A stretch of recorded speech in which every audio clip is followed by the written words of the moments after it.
Welcome to Coding Literacy Flakes 16 of 40, CSS Part 2. We're going to be formatting HTML tags using CSS code. Okay, the first thing I'm going to do is fire up a text editor. I'll be using Notepad++, but you can use anything. And I'm going to start the template for CSS. First of all, from now on I'll be using doc type HTML. This just lets the browser know I'll be using HTML5. HTML, that just lets the browser know the web page starts here. HTML, the slash in the front indicates that the web page stops there. Now we're using codes behind the scenes, so head on and head off, that slash in front of it. That lets the browser know that the behind the scenes starts at the head and finishes at the slash head. This tag here, body on and body off, lets the browser know that you want to display the following on screen. Okay, so ready to start our CSS code. Now, behind the scenes, you can add lots of different languages, CSS is just one of them, but you can put JavaScript, which we'll be looking at later on. But for now, letting the browser know that we'll be using another language called CSS, and you do that by putting the word style on and style off. That indicates the beginning and end of CSS, and that's the basic template for CSS. Now, whatever we type in here, it's not HTML anymore. It's got to be CSS language. The CSS language is made up of two parts. It's made up of a selector, and it's made up of a declaration block. Now, with the selector, there's four different types of selector. There's the element selector, which we'll be looking at right now. There's an ID selector. There are grouping selectors, and there are case selectors.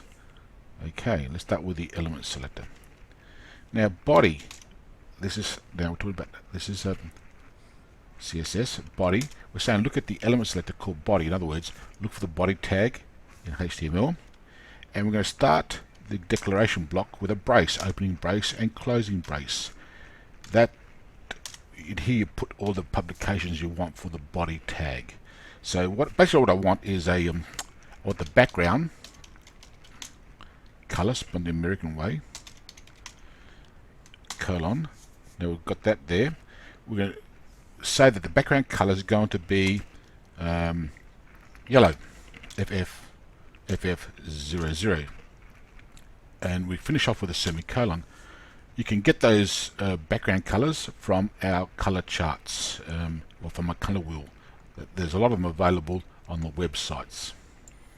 Just a reminder that I tend to use color picker, colorpicker.com, and to give you an idea what that color looks like, you just type it in here, FF00, and it tells you right there it's going to be a yellow color. So I'm pretty happy with that. Okay, so the body tag is going to be have a background yellow. Now let's put in some more element selectors. Let's put a H1. So the H1 tag, HTML tag, we're going to change that. Okay, and we're going to declare the block. Now, one of the things we're going to change is the color. The color's put the American way, and we're going to change that to 0000. So look over here, 000000.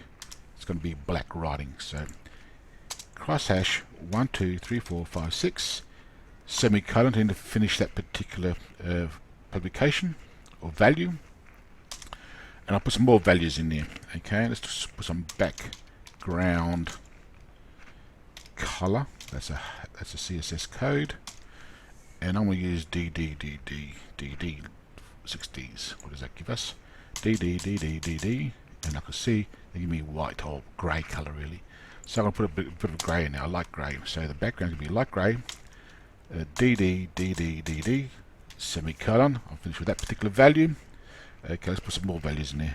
Text align is another CSS code, and I'll make it center. Now center spelled the American way, semicolon. Okay, and I'm going to finish off that declaration block with a closing brace. So that's all done.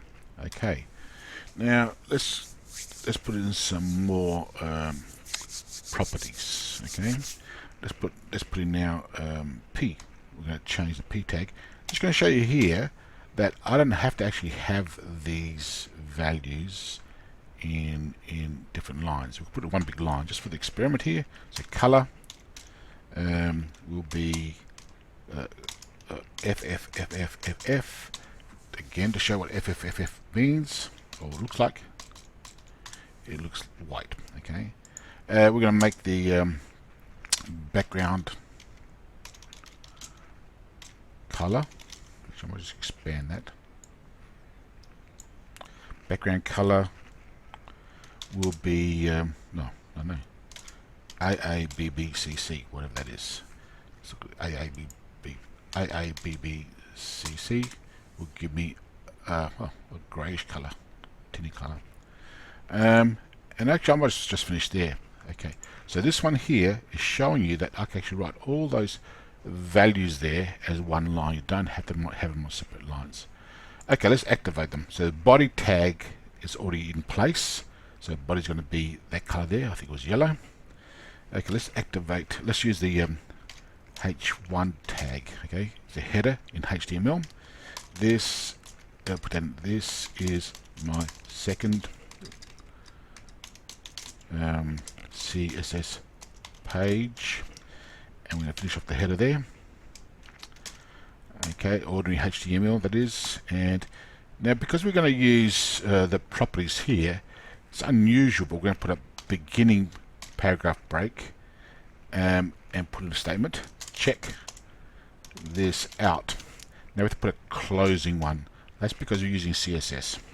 If we didn't use CSS, it would just be an ordinary paragraph break. But we have to trap the parts we want inside the opening paragraph break and closing paragraph break. And let's go to apply these publications here. Let's just save that now. File, save as, and I shall save it as CSS2 dot dot anything. Just put down CSS dot HTML. There we go. Right. So we'll save that now, and then, oops, let's just stop that. Okay, let's try that now. So it's saved, and let's run it. So run using Chrome. Okay, and there it is. There's my web page so far. Okay, and all I've done is I'm still using HTML tags here, but in the background I've decided to change its values around. And the good part about this, you can change just a few numbers here and everything changes. So for instance, if I change that to whatever that is, FF, that should be all white. If I was to save that and refresh it over here, I'll have a white background. Okay, if I want a black background, I won't be able to see the text though. If I change it to 0000, 1 2 3 4 5 6, okay, I'll get my black background here, but the text will disappear. Oh no, it didn't, because it's highlighted. That's fine. Okay, so you can change a few little numbers here and the whole web page changes its look. Thank you for watching.